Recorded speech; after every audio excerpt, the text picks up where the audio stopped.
This is Bible Project Podcast, and this year, we've been reading through the Sermon on the Mount. I'm Jon Collins, and with me is co-host Michelle Jones. Hi, Michelle. Hi, John. So we've been in this collection of teachings for many months, listening to Jesus give us a vision for living in right relationship with God and with others. Today, we begin the conclusion of the Sermon on the Mount, and so, to remember how this all works together, let's do a quick summary. The Sermon on the Mount began with a short introduction. Surprise! The kingdom of heaven has arrived, and the people taking hold of it are the outsiders, the unimportant, and the way they participate in it is through peacemaking and suffering. Then comes the large main body of the Sermon on the Mount.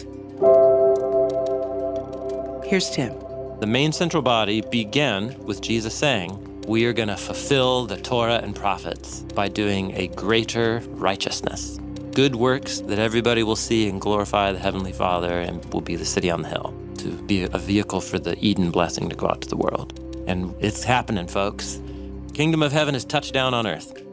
How has the kingdom of heaven touched down on earth? Well, Jesus unpacks this main body in 3 steps. In the first step, Jesus shows us that God's wisdom for right relationships can be found in the Hebrew Bible. He looks at 6 examples of how Old Testament laws give us deep wisdom to help us see the danger of contempt for others, the danger of dehumanizing others, the danger of manipulating others, and a bold view of finding justice through generous and creative acts, even to our enemies. Then, Jesus turns his attention to religious practices of his day, and he explores the danger of doing the right things for the wrong reasons, what he calls hypocrisy, and he challenges his disciples to seek after the true reward. Then in the third step, Jesus looks at our relationship with our stuff and our relationships with people. See, we like to store up things that bring us peace and security, but the stuff we store up on the land is not ultimately secure. Jesus challenges us to store up heavenly, sky stuff, which can be found by living generously with others. That's the 3 steps of the main body. This is the greater righteousness Jesus is calling his followers to. This brings us to the conclusion of this Sermon on the Mount. In light of all of this, how are you going to live? Jesus is going to pivot. We are turning a corner from the main central body of the sermon into the conclusion. And he's going to say, folks, the stakes are high for this invitation that I'm giving to Israel right now. The conclusion of the Sermon on the Mount has 3 teachings with 3 images. One is about, hey, you have 2 gates you can go through and 2 roads you can go down. Then he's going to say, hey, watch out for false representatives, and uses a parable of 2 kinds of fruit trees. He's going to say, hey, you have 2 kinds of houses that you're building with your life. If you listen to me, you'll be building your house on the rock. You're either going to accept what I say or you're going to reject it. And there are collective consequences with high stakes. The imperial power of their day was Rome, and Jesus knew that his friends and fellow Israelites were on a collision course, and it wasn't going to end well. But these teachings are not just for them in their day. These teachings are also the choice we have in front of us in our day. And so the question will be, what's the decision for us reading Matthew's representation of the Sermon on the Mount? 3 ways, think about 1 choice that Jesus is going to force his audience to face. In today's episode, we'll look at the first image, the choice between 2 gates, a broad gate that leads to the wide open highway, or a narrow gate that leads to a small winding path. One leads to life, one leads to ruin. Yeah, the way of Jesus will not just seem backwards, but offensive. It's a counterintuitive way that will lead to pressure from the outside, forcing you to be very discerning, moment to moment, as to what the way and the gate is. Thanks for joining us. Here we go.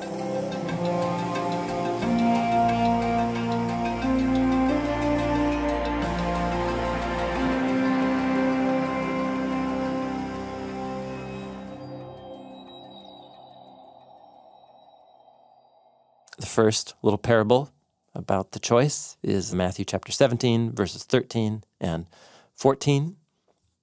I'll just go for it. Enter through the narrow gate. So apparently there's a gate. Apparently it's narrow, and I'm being called to enter through it. Okay. Why? Well, because wide is the gate, and also broad, of the road that leads to ruin. And those who enter through it are many. How narrow is the gate and constricted for the road that leads to life, and those who find it are few. Yeah.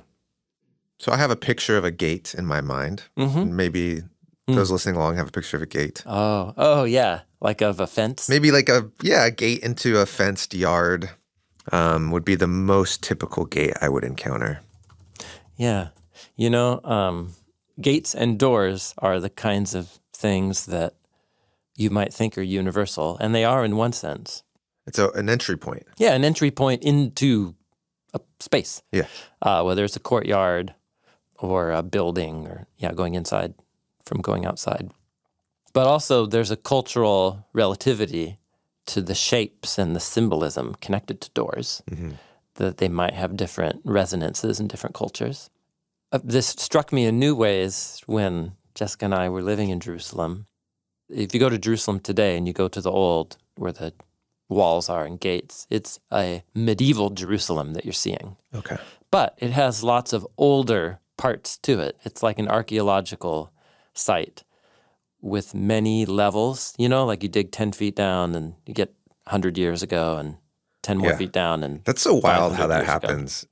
But in Jerusalem, on the surface is medieval. Okay. And underneath the modern city is like the ancient city. Stuff. Yeah. So you go underground to see a lot of the ancient stuff in Jerusalem. But because of the people who built the medieval version of the city used stones and materials that were on hand, like the rubble from the ancient city, it's a lot of the materials of ancient Jerusalem that's built into medieval Jerusalem, which is what you can see today. Wow. Okay. That's really fascinating. Yeah. So all the same it is a whole maze of ornate, amazing doors and gates. It's just the whole city's made of big doors and gates and little doors and gates and medium doors and gates. And the medieval city has, these walls. They're pretty tall. And so there's about half a dozen major gates that are entrances to the city. And these would be like gates that are as large as a street. Yeah. Many of them you can drive a car through. Yeah. Some of them barely, and some of them are comfortably drive a car through. Yep. These are like main entry points. Yep, main entry points. Would these be the broad gates? Yeah, example of a broad gate. Okay. Yep, that's right, yeah.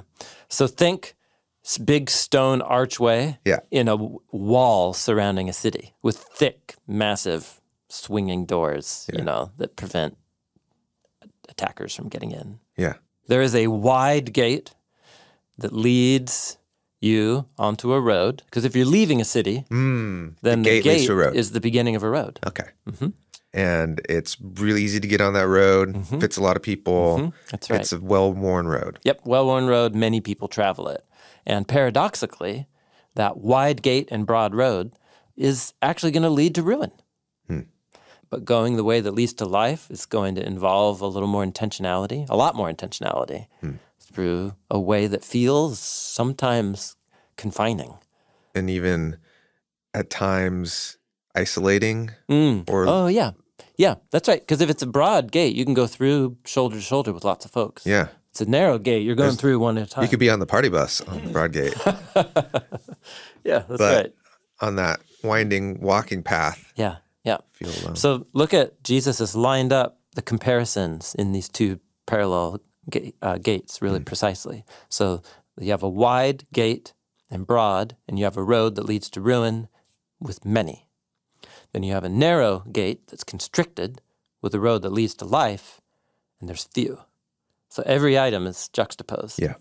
Wide and narrow, broad and constricted, life and ruin, many and few.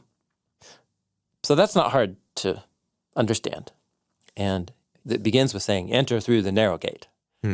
So my way is the gate. If you see a really well-worn path, Jesus is saying that's not the road to life. Excellent. Yes. And this is all a summary of what he just put in front of people. When the kingdom of God and heaven touches earth in through Jesus, and he calls Israel to become the renewed covenant city on the hill and a way of life that's very challenging. Everything he just called people to is very counterintuitive. Some of it resonates deep once you think about it, about loving your neighbor as you love yourself. But loving your neighbor as you love yourself across ethnic and cultural boundary lines, well, that's a little intense. Forgiving someone with turning the other cheek, going the second mile, that's counterintuitive. But it's the way to life. So I think that's what he's capturing here. There's something that captures the imagination about finding like a secret door. Or a small door. Small little hidden door. Yes. Yeah. And going, no one knows about this. Where is does it behind this door? Yeah. Yep. Then there are also much smaller doors and gates all throughout the city.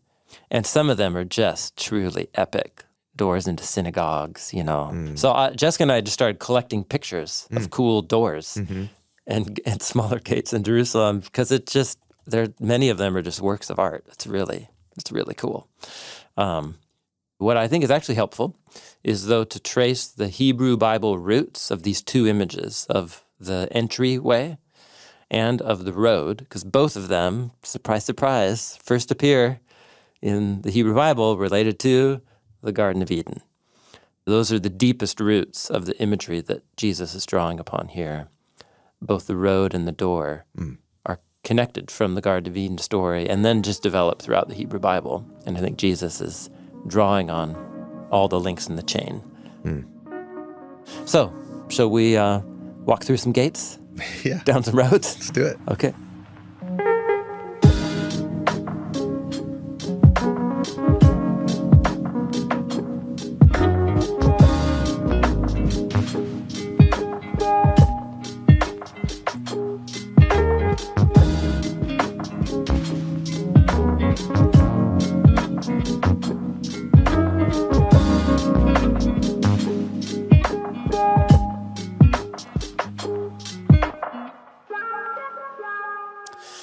So you find in the Hebrew Bible and Jewish tradition a very general metaphor that is true cross-culturally, that life is a journey on a path, and that one's life choices are like moments where you make a decision at a fork in the road that takes you down a certain type of path and not another. Yeah.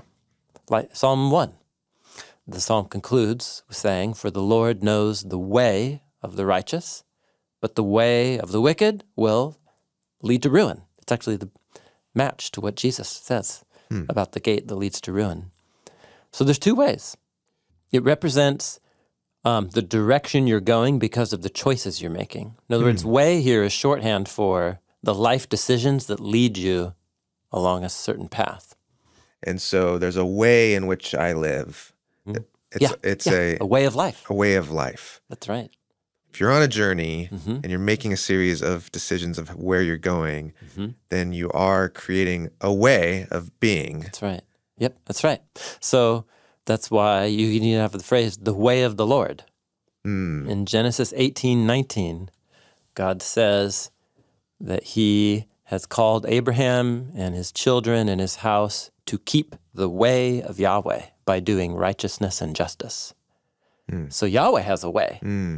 Which is interesting, sort of like, what, God's on a journey?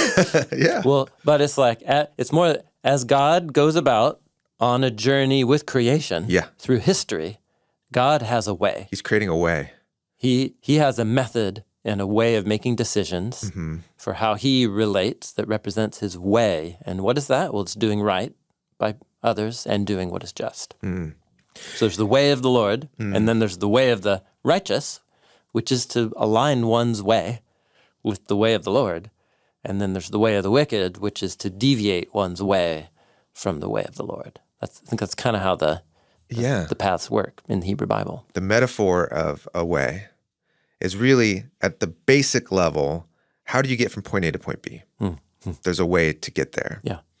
When you're on a hiking trail, every once in a while there's a little smaller trail that'll jet out. Yeah, that's right. Yep. And maybe a little overgrown or something, because not as many people have gone that way. Yeah, and I guess the biblical authors take for granted that there is a way for humans that is the right way.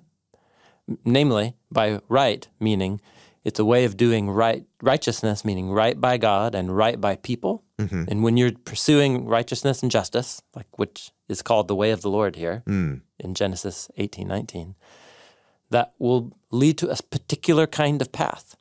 And it will make you recognize and avoid paths that are not that way. And that's what's called the way of the wicked, which leads to ruin. And then the way of the righteous, which is the way of the Lord, that leads to life.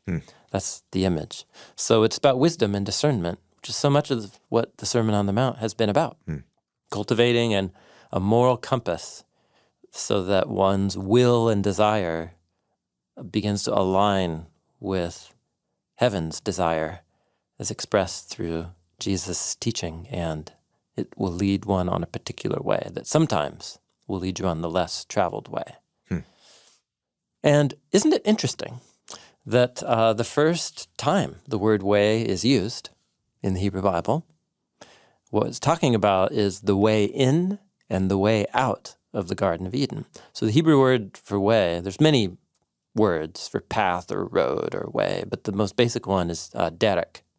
It's first used in the last line of the Eden story in Genesis 3:24. So God exiled the human out, and at the east of the Garden of Eden, God stationed the cherubim and the flaming sword that was turning itself over, whirling back and forth to keep the way to the tree of life. So there's a way to life. There's a way, Yeah. but it's guarded by a cherubim and a flaming sword. A fiery, a wall of fire that is a sword and beings, heaven and earth beings. Yeah, because they're spiritual creature. The cherubim, remember, are multiform animal, human hybrid types of things. Okay, so the first way that we're introduced to in the Bible is a way to life. Yep. But that's guarded. Yeah, this way is simultaneously a way to death, because if you're taking it outside the garden, it's back to dust and death. Yeah, okay. But if you're going the reverse direction, by the fiery sword and the bouncers, it's the way to life. The way to life is to go through the fire, past the danger, into life. But to go out on that way is to leave the tree of life. And actually this connects forward to something that's stated in the next story, which connects us finally to the gate or the door. What God tells Cain when Cain is sitting there contemplating God's favor on his brother as they're offering their sacrifices. And the question is, where are they offering their sacrifices? Yeah. They're right outside the garden, because it just says at the end of Genesis 3 that God exiled them out of the garden proper. So when God says to Cain, hey, listen, if you do good right now, as you face this moment of decision, won't there be exaltation? But if you don't do good, sin is a croucher at the door. And the Hebrew word's petach, which literally means opening. Okay. The verb patach means to open. So it's the most general word that can refer to gates and can also refer to doors. Okay. So somehow they're near a door, and they're offering their sacrifices near a door, and sin is a crouching animal-like thing that wants to get you. So what this story begins is a whole series of cycling motifs of different stories that replay the Eden story that have a moment of decision or some place where there's a door. And where if you go in the door, there's life. And if you go outside the door, there's ruin. It's really fascinating. The next place this appears is with the ark, Noah's Ark. Okay. And when God is describing the ark, in the little short description of how he's supposed to make it, there's a big emphasis on put a door in the side of the ark. It's the same word, petach. And when God says is, I'll make my covenant with you, this is in chapter 6, and you will enter the ark And it begins a long sentence, you and your wife and your sons and your animals for the preservation of life. So it's very clear. You go in the ark with the animals, and when you are in this little refuge with a bunch of animals living at peace, there's life.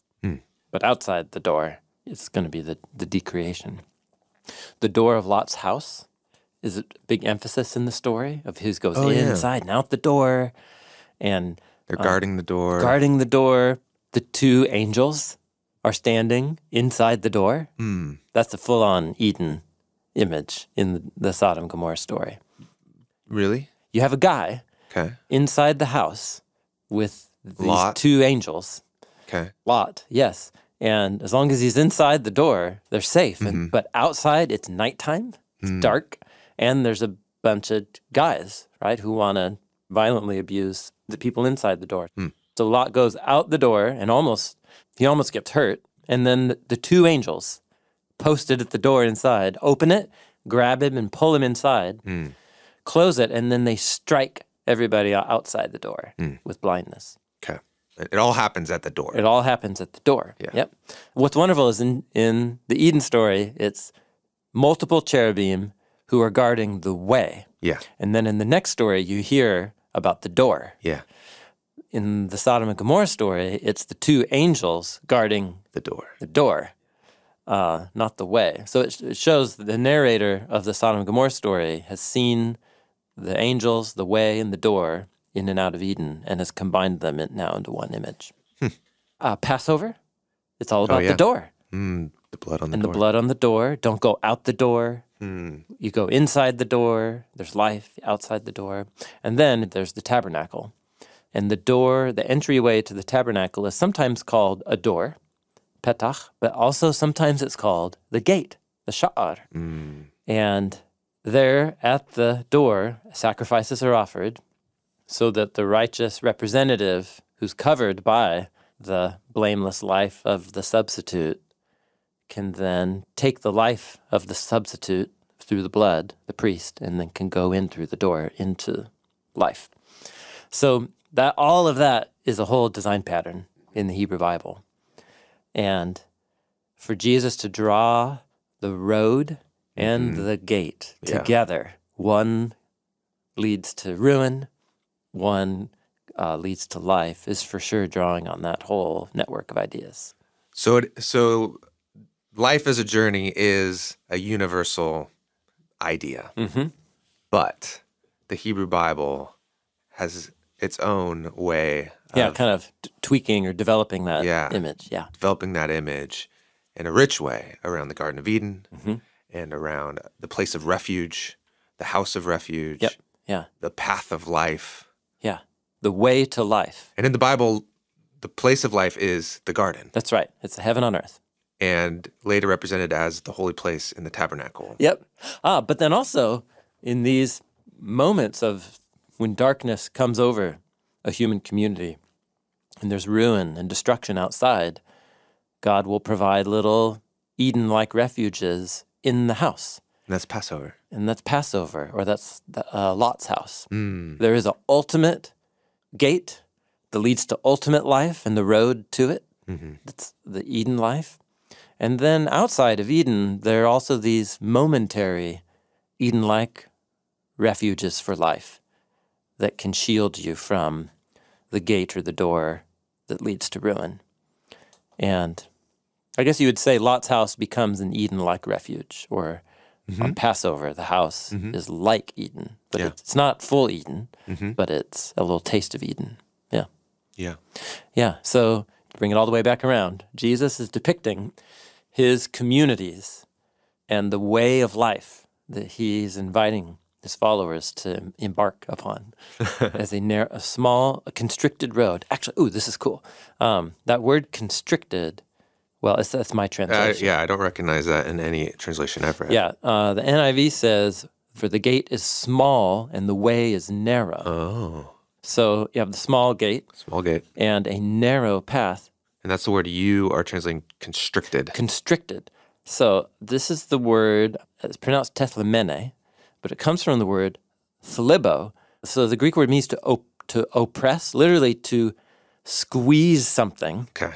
and to constrict it, Okay. to make it small. Okay. To force it to be small. But it's one of the normal words to talk about oppression. Ah. Namely, when somebody's doing you wrong Mm. or being unjust or harming you, that's called being oppressed. You still have the metaphor in Yeah, our being word pressed oppressed. down. Being pressed, squeezed. Oh.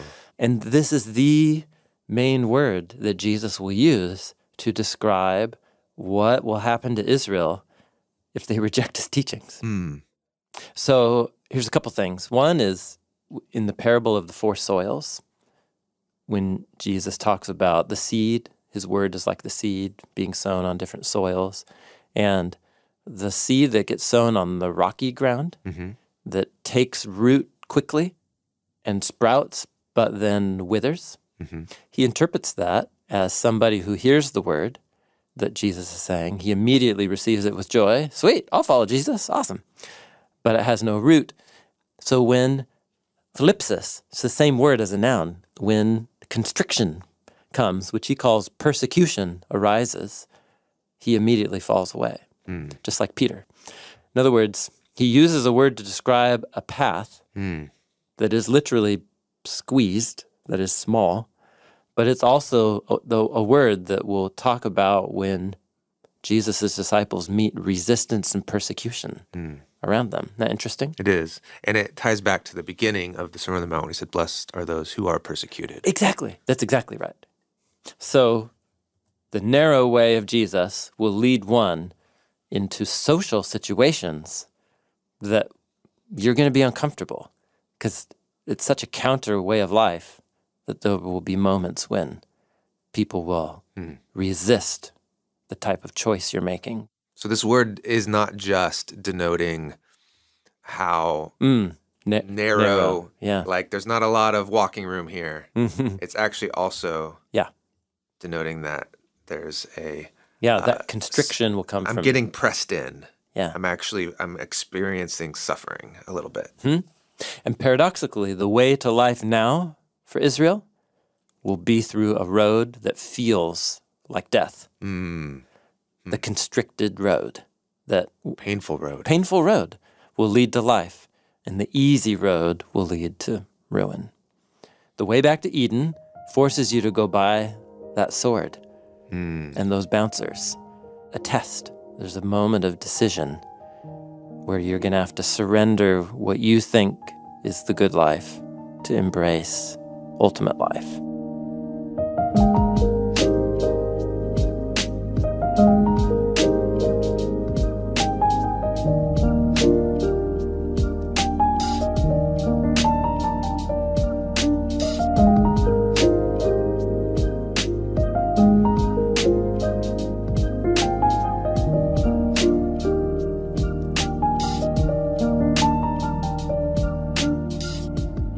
So that's the door and the path. Wide is the gate, and also broad is the road that leads to ruin. And those who enter through it are many. How narrow is the gate and constricted for the road that leads to life, and those who find it are few. This imagery of the many and the few has a long afterlife in the history of Christian discussion, theology, and parting of the ways of denominational traditions. The saying has been at the center of a lot of intense conversation throughout Christian history. That, at least I just want to draw attention to that. The many and the few. So when I first started reading the Bible and the teachings of Jesus, the framework that I was given was Jesus is teaching about how to go to heaven after you die. Yeah. And so when he puts the decision in front of people, that's the main decision that he's facing people with, is make a choice about me, and that will determine whether you go to heaven or hell after you die. And Jesus does talk about heaven and hell, but he talks about it in a different way if you really pay attention to how he talks about it. And I'm not going to talk about hell right now because he doesn't say that here. What he says is ruin. The two roads lead to either life or the road to ruin. It's the word apoleia, which means to come to one's undoing. So apaluo means to release from. but it means to have been cut loose from one's organizing purpose, to released from the thing that makes one whole, ruin. So destruction that's what destruction is. So if I make a vase and it's made to hold plants, if I drop it on the floor, it is ruined.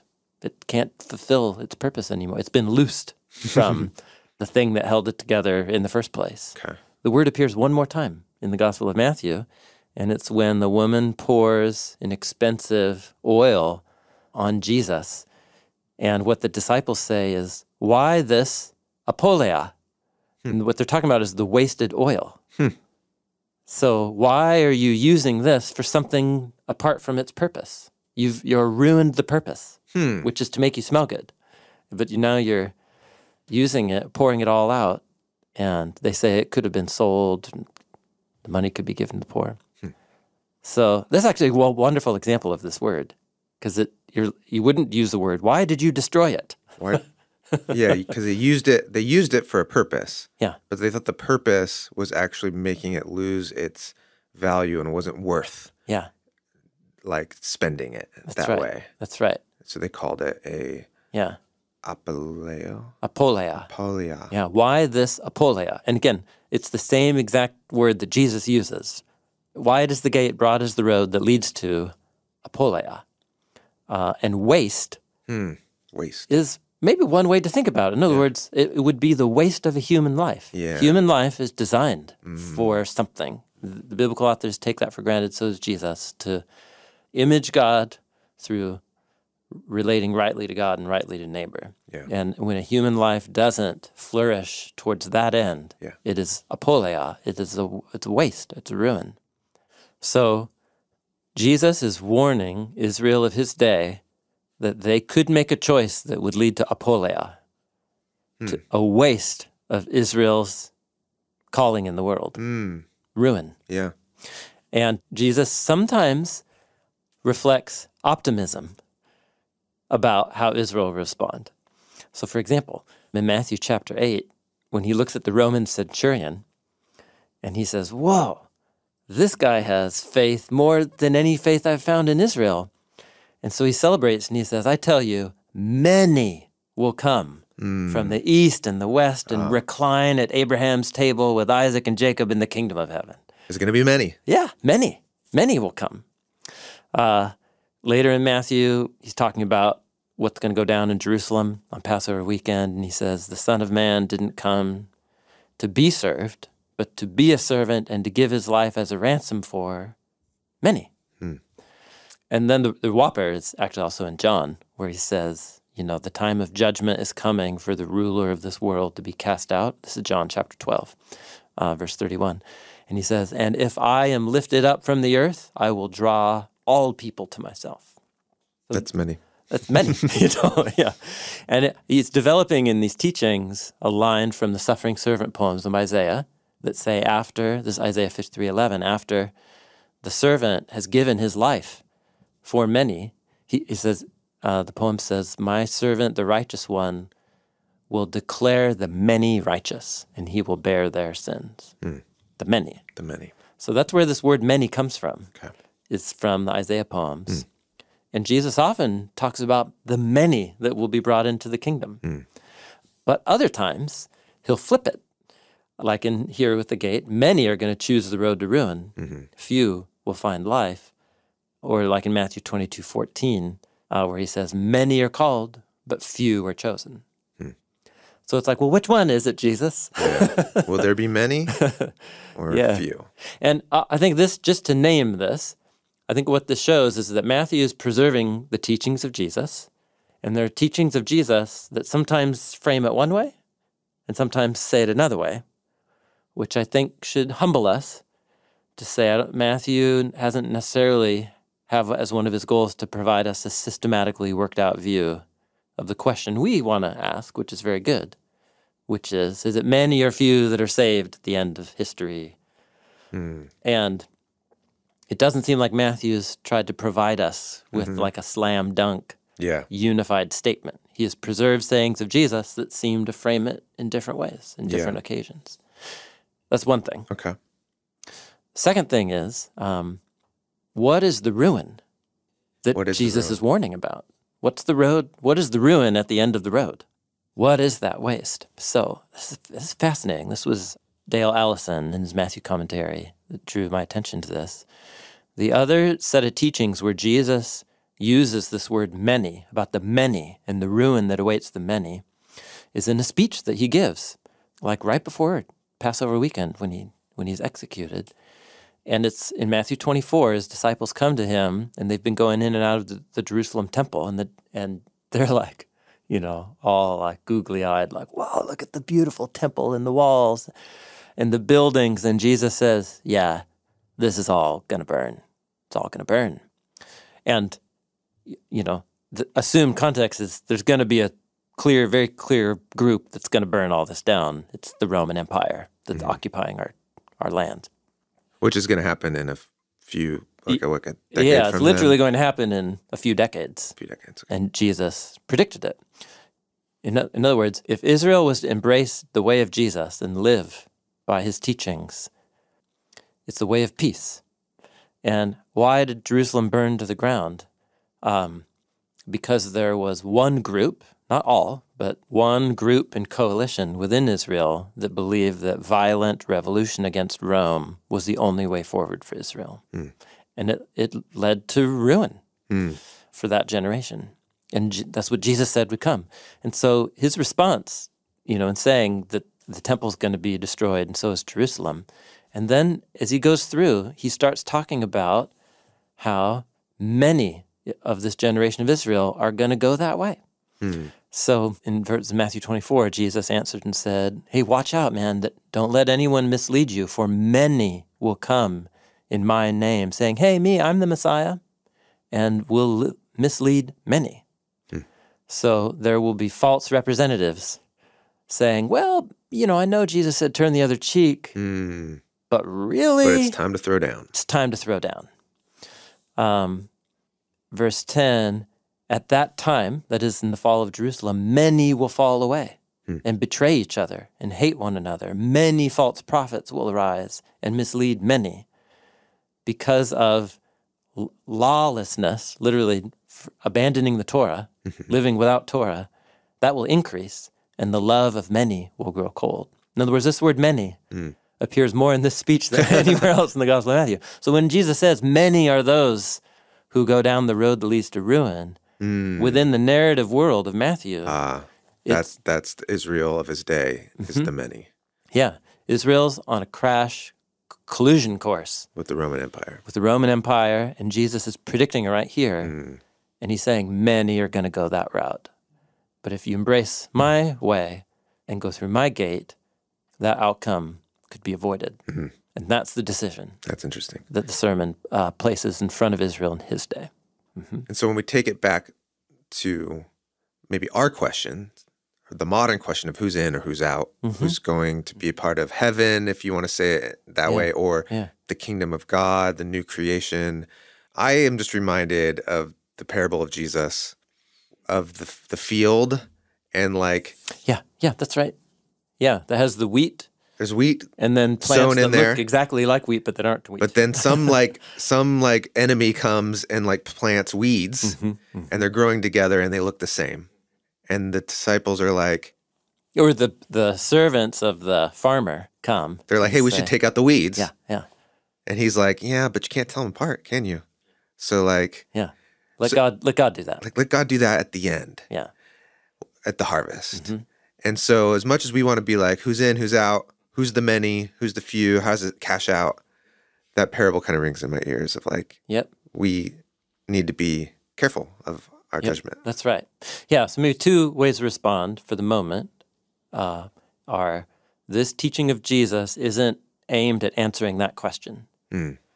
It's maybe relevant to how we think of it, but there are other places where Jesus celebrates the many that will participate in the kingdom of God at the table of Abraham, Isaac, and Jacob. And so this saying seems to be dialed in to the specific context of Jesus' audience. And if we want to ponder its wisdom for our age, we should recognize he didn't say this to answer a question about the eternal destiny of his listeners.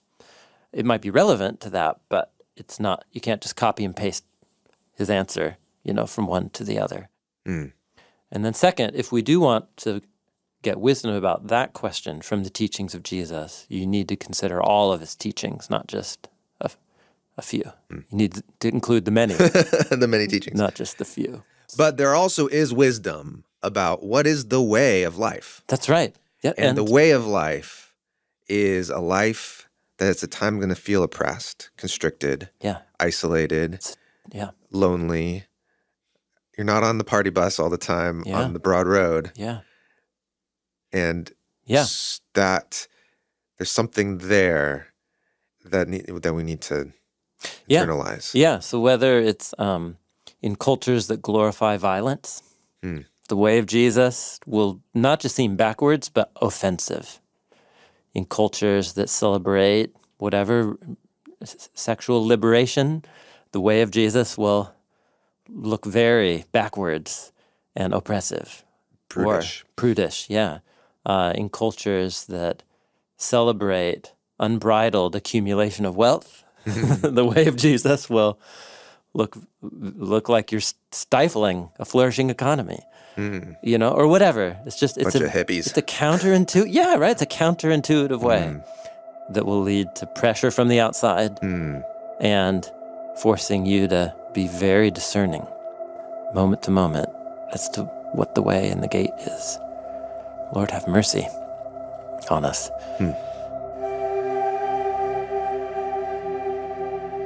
Broad is the way, wide is the gate, it leads to ruin. Narrow is the gate, constricted is the way that leads to life.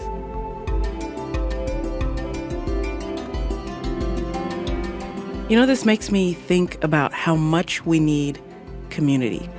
When you think about the wide gate, the party bus gate, where everybody's having such a good time, and then you think about the narrow way, where you're lonely and it's challenging and it's hard. This makes me think I need to be able to kind of look over and see that somebody who's having the same kind of experience can say, oh, you too? Yeah. It's a good reminder that even though it is the narrow way and it will feel lonely, we're not doing it alone. It's not the party bus. But I got a partner. There you go. Yeah. Let's not forget that we're doing this together, even though the path is narrow. I love that. Next week, we look at the second image that Jesus puts in front of us to think about the choice. And it's an image about wolves in sheep's clothing, about good fruit and bad fruit and false prophets. Because not everybody who I send out or who thinks they're sent out by me is a legitimate representative of me. There will be people who say they represent me, but rather they don't do the desire of my Father, and we're not in covenant relationship. That's next week. Bible Project is a crowdfunded nonprofit. We exist to help people experience the Bible as a unified story that leads to Jesus. Everything we make is absolutely free because of the generous support of thousands of people just like you. Thanks for being a part of this with us. Hi, this is Jerry and Malachi, and we're from San Antonio, Texas. We first heard about the Bible Project through friends at our church. And we use the Bible Project for gaining a deeper understanding of the scripture that we read every day. Our favorite thing about the Bible Project is how approachable it is for people of all ages and walks of life. We believe the Bible is a unified story that leads to Jesus. And we're a crowdfunded project by people like us. Find free videos, study notes, podcasts, classes, and more at BibleProject.com. Hi, this is Tyler, here to read the credits. Jon Collins is the creative producer for today's show. Production of today's episode is by producer Lindsey Ponder, managing producer Cooper Peltz, producer Colin Wilson. Stephanie Tam is our consultant and editor. Tyler Bailey is our supervising engineer. Frank Garza and Aaron Olsen edited today's episode. Aaron Olsen also provided the sound design and mix for today's episode. Nina Simone does our show notes, and Hannah Wu provides the annotations for our app. Original Sermon on the Mount music by Richie Cohen, and the Bible Project theme song is by Tense. Tim Mackie is our lead scholar, and your hosts, Jon Collins and Michelle Jones.